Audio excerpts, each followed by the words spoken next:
अर्थ से 100 किलोमीटर ऊपर शुरू होता है स्पेस, और स्पेस के साथ शुरू होते हैं सवाल कि क्या इतने बड़े यूनिवर्स में हम अकेले हैं या हम सब किसी सपने में हैं।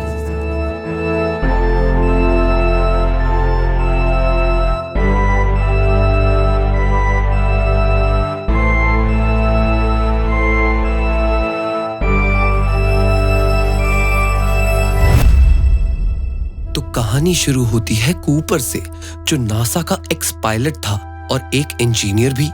पर अब अर्थ की हालत इतनी खराब है कि लोगों को इंजीनियर्स नहीं, फार्मर्स चाहिए, क्योंकि टाइम के साथ अर्थ को लगे धक्के और अब अर्थ पे सिर्फ एक ही क्रॉप उग सकती है, मक्के, मतलब कॉर्न।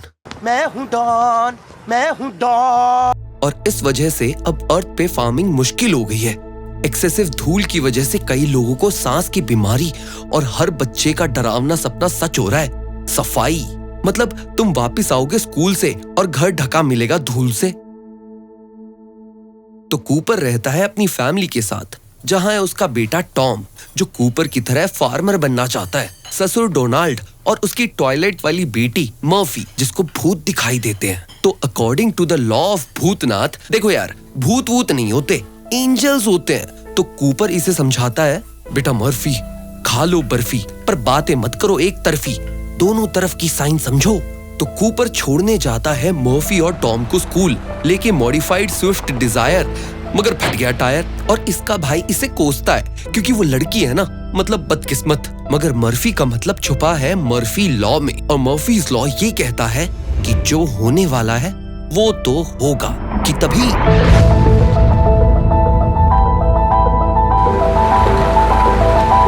तो कूपर गाड़ी को 69 की स्पीड में भगा के सारे भुट्टों का सर फाड़ के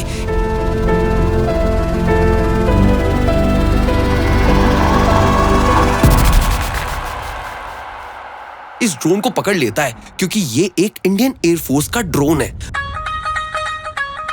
जो दिल्ली मिशन खत्म होने के बाद हवा में 10 साल से उड़ रहा था। तो अब कूपर इसके सोलर पैनल्स को यूज कर सकता है अपने फार्म को एनर्जी प्रोवाइड करने के लिए, क्योंकि अभी फार्मिंग बहुत इंपॉर्टेंट है ना यार। तो अब ये लोग जाते हैं स्कूल, जहां पीटीएम मेस के टीचर्स चाहते हैं कि कूपर के बच्चे इंजीनियर्स नहीं फार्मर्स बने। इतने साल हो गए मगर एजुकेशन सिस्टम आज भी नहीं बदला, बताओ। तो मर्फी हो गई सस्पेंड, क्योंकि उसने बच्चों से लड़ाई की थी इस बात पे कि अर्थ फ्लैट नहीं गोल है, और हम सबको लगता है कि साइंस फाइंस सब झोल है, हमें नहीं समझ में आती साइंस की भाषा, इसलिए हमने बंद करवा दिया नासा। तो मतलब अब नासा वाले बहुत खतरनाक नहीं रहे। ओके, तो अब ये शाम को घर आते हैं और ऊपर कमरे में से बुक्स गिरने की आवाज आ रही है, मगर कैसे? मतलब यहाँ सच में भूत है? मुझे लगता है कि ये भूत कम्युनिकेट करना चाहता है और शायद ये मोर्स कोड में कुछ कहना चाहता है। भूत वूत कुछ नहीं होते बर्फी, मर्फी, या फिर होते हैं। तो अगले दिन विराट अब तक 71st सेंचुरी नहीं बना पाया और ये आए हैं मैच देखने, कि तभी धूल का तूफान आ जाता है, तो इन्हें घर वापस जाना होगा।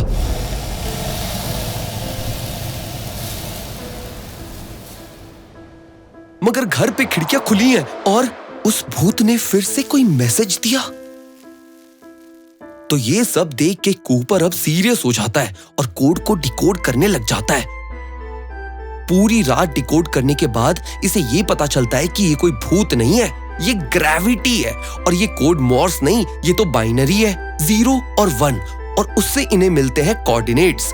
तो अगले दिन कूपर निकल पड़ता है उन कोऑर्डिनेट्स की तरफ, अपनी गांड भींचे भींचे, मगर इसकी बेटी भी आ गई इसके पीछे पीछे, और पहुंच जाते हैं ये एक डेड एंड पे। कि तभी चिल्लाएगी तो पिटेगी, कौन है तू किधर का, तेरा बाप हूं। कि तभी यहाँ आती है हमारी कैट वुमन डॉक्टर ब्रांड, जो इसे कॉन्फ्रेंस रूम में लेके जाती है, जहाँ है कूपर की बेटी और जहाँ ये लोग कूपर से पूछ रहे हैं सवाल। डॉक्टर ब्रांड से कहता रहता हूँ कर लो मुझे डेट, पर तू बता कहाँ से मिले तुझे कोऑर्डिनेट, क्योंकि ये जगह है टॉप सीक्रेट। सिगरेट छोड़ दी अब मैंने। हम हैं top secret facility NASA. But NASA तो बंद हो गया था ना, और लोग अब सिर्फ फार्मिंग कर रहे हैं। तो डॉक्टर ब्रांड इसे बताते हैं कि ये इकलौती सीक्रेट फैसिलिटी है नासा की जो गवर्नमेंट चला रही है, और इन्होंने रिसर्च करके ये पता किया है कि बाकी की फसलों की तरह कॉर्न भी अब खत्म होने वाला है। पर अगर कॉर्न खत्म हो जाएंगे तो लोग भी खत्म हो जाएंगे, और लोग खत्म मतलब दुनिया खत्म। तो दुनिया को बचाएंगे कैसे? किसने कहा हम इसे बचाएंगे? हम इसे छोड़ के जाएंगे। तो अब डॉक्टर ब्रांड के पास है दो प्लान्स। प्लान ए ये है कि ये लोग साइंटिस्ट की एक टीम को भेजेंगे एक हैबिटेबल प्लैनेट ढूंढने के लिए, और उधर अर्थ के लोगों को लेके जाएंगे, मतलब ह्यूमन लाइफ को बचाने के लिए। मगर ये काम करने के लिए डॉक्टर ब्रांड को ग्रेविटी की इक्वेशन सॉल्व करनी होगी, ताकि इतने बड़े स्पेस स्टेशन को हमारे अर्थ के एटमॉस्फेयर से स्पेस में ले जा पाए और इंटरस्टेलर ट्रैवल को कर पाए।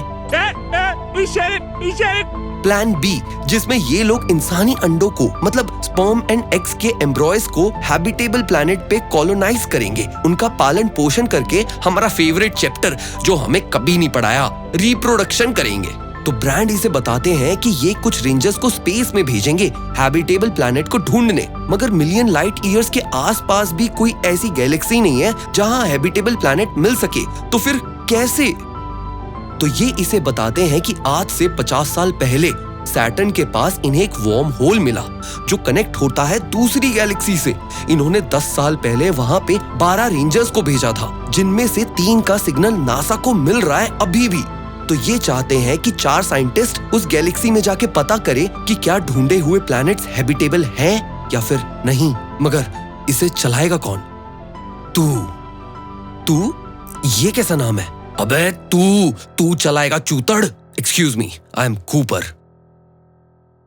तो अब कूपर मान जाता है इस स्पेसशिप को चलाने के लिए, मगर मर्फी शायद नहीं मानी इसके स्पेस में जाने के लिए। मुझे जाना होगा मर्फी, उन्होंने मुझे चुना है। रॉकेट लॉन्च होगा T-10 सेकंड्स में। 10, 9, 8। डैड, मैंने उन कोड्स को डिकोड किया और उसका मतलब है स्टे डैड, स्टे। 7, 6। तो कूपर मर्फी को एक घड़ी देता है और बताता है कि स्पेस में टाइम अलग अलग चलता है। तो जब ये स्पेस में हाइपर स्लीप में होगा या फिर किसी दूसरे प्लैनेट पे होगा तो इसके लिए टाइम अलग चलेगा मर्फी के टाइम से। 5, 4। और क्या पता जब मैं वापस आऊं तब तुम मेरी एज की हो। मगर मर्फी नहीं मान रही, तो इसे जाना होगा। 3, 2, 1, लॉन्च।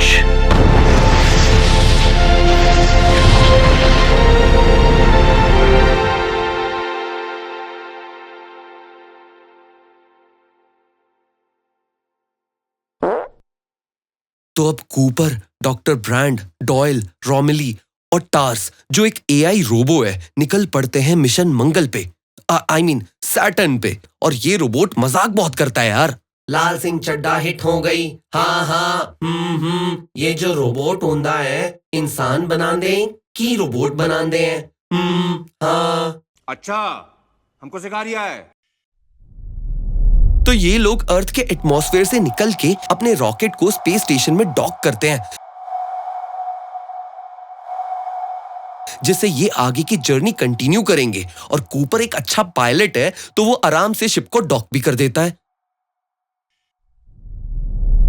तुम्हें सैटर्न पहुंचने में लगेंगे 2 साल, जब तक तुम लोग हाइपर स्लीप में चले जाओ ताकि रिसोर्सेज का ना पड़े अकाल। 2 साल बाद सैटर्न। तो ये लोग 2 साल बाद सैटर्न पहुंच गए। कूपर की फैमिली ने उसे मैसेजेस भेजे हैं, मगर मर्फी ने नहीं। शायद वो अब तक अपने डैड से नाराज है। तो अब सामने है वर्म होल। मगर वर्म होल होता क्या है? तो वर्म होल एक शॉर्टकट है जो स्पेस को मोड़ के पॉइंट ए और पॉइंट बी के डिस्टेंस को छोटा बना देता है, जिससे स्पेस में उन जगह कुछ घंटों में पहुंचा जा सकता है जहां जाने में हजारों साल लगेंगे यार, जैसे कि दूसरी गैलेक्सी। सब तैयार हैं, वर्म होल सामने है और सामने है दुनिया को बचाने की आखिरी होप। तो चलो वर्म होल के अंदर। वर्म होल के अंदर कंट्रोल्स काम नहीं कर रहे क्योंकि ये डिफरेंट डायमेंशन है ना, और ह्यूमंस 3 डायमेंशनल बीइंग्स हैं। कि तभी भूत, ये क्या है? ये भूत?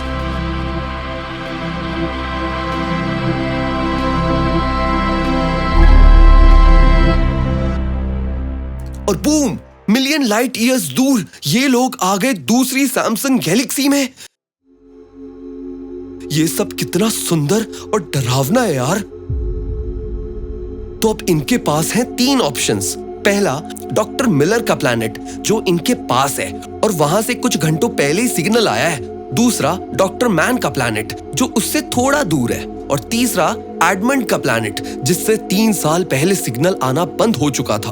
तो ये लोग चुनते हैं मिलर का प्लैनेट, मगर ब्लैक होल के पास होने की वजह से यहाँ ग्रेविटी बहुत ज्यादा है जिससे टाइम बेंड होकर स्लो हो जाता है। मतलब इस प्लैनेट पे बिताए 1 घंटे अर्थ के 7 साल के बराबर है। तो बिना ज्यादा टाइम स्पेंड किए इन्हें मिलर के प्लैनेट पे जाना होगा कैसे भी। तो ये लोग टाइम शिफ्ट जोन में घुसे बिना शिप को मिलर प्लैनेट के पास लेके जाएंगे और डेटा लेके बिना वक्त गवाए वापस आ जाएंगे।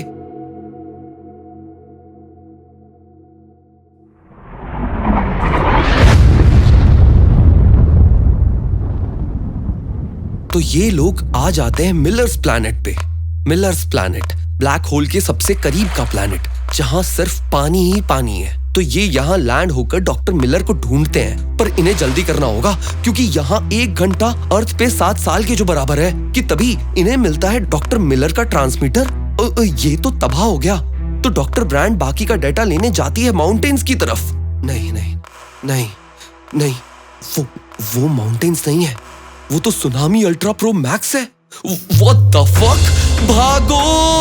कि तभी डॉक्टर ब्रांड की फट गई और वो फंस गई।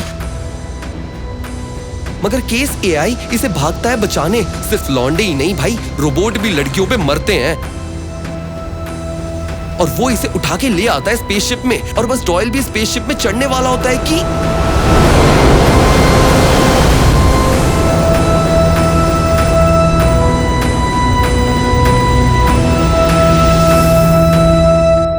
डॉयल मारा गया। और अब ये लोग अपने स्पेसशिप को लेके स्पेस स्टेशन में वापस आ जाते हैं और सामने देखते हैं रोमेली को जो बूढ़ा हो गया है क्योंकि इन्होंने मिलर्स प्लैनेट पे 1 घंटा 45 मिनट खो दिए। इसका मतलब मैंने तुम्हारा इंतजार किया। कितने साल? 23 साल 4 महीने 8 दिन। तो अब कूपर पिछले 30 साल के मैसेजेस को देखता है। हे डैड, आज मैं ग्रेजुएट हो गया और सरकार भी बदल गई। सही में अच्छे दिन आ गए हैं डैड। पेट्रोल 50 का हो गया, YBP के 1 मिलियन सब्सक्राइबर्स हो गए। हे डैड, ये देखिए डैड, छतरी फट गई और आप दादा बन गए। मर्फ तुमसे आज भी नाराज है। मैंने उसे बोला पर फिर भी वो तुमसे बात नहीं करना चाहती। हे डैड, बहुत हो गया मजाक, अब सीरियस है बात। सबको बताते बताते थक गया हूं कि आप दूध लेने गए थे। मुझे नहीं पता आप तक ये मैसेजेस पहुंच भी रहे हैं या नहीं, तो शायद ये मेरा लास्ट मैसेज है। Take care. हे डैड, आपने कहा था ना जब मैं और आप एक एज के हो जाएंगे तब हम मिलके अपनी घड़ी का टाइम मैच करेंगे। वो टाइम आज है डैड, प्लीज आ जाइए। तो मतलब अर्थ पर मर्फी अब डॉक्टर ब्रांड के साथ मिलके पिछले 24 साल से अभी भी उसी ग्रेविटी की इक्वेशन को सॉल्व कर रही है ताकि स्पेस स्टेशन को स्पेस में ले जाएं और प्लान ए सक्सेसफुल कर पाए। और स्पेस में कूपर के बिताए 1 घंटे 45 मिनट यहाँ अर्थ पे मर्फी के लिए 23 साल हो गए। तो क्या डॉक्टर ब्रांड और मर्फी इस इक्वेशन को सॉल्व कर पाएंगे? क्या ये लोग ह्यूमैनिटी को बचा पाएंगे? और आगे के बचे 2 प्लैनेट्स पे क्या होगा? जानने के लिए चैनल को सब्सक्राइब करो और हमें कमेंट्स में बताओ इंटरस्टेलर मूवी के अपने फेवरेट डायलॉग्स, और तुम मिलर प्लैनेट पे क्यों जाना चाहोगे वो भी। मिलते हैं हम अगली वीडियो में। तब तक के लिए वीडियो को लाइक करना बिल्कुल मत भूलना और शेयर करना तो बिल्कुल भी नहीं। Okay, bye.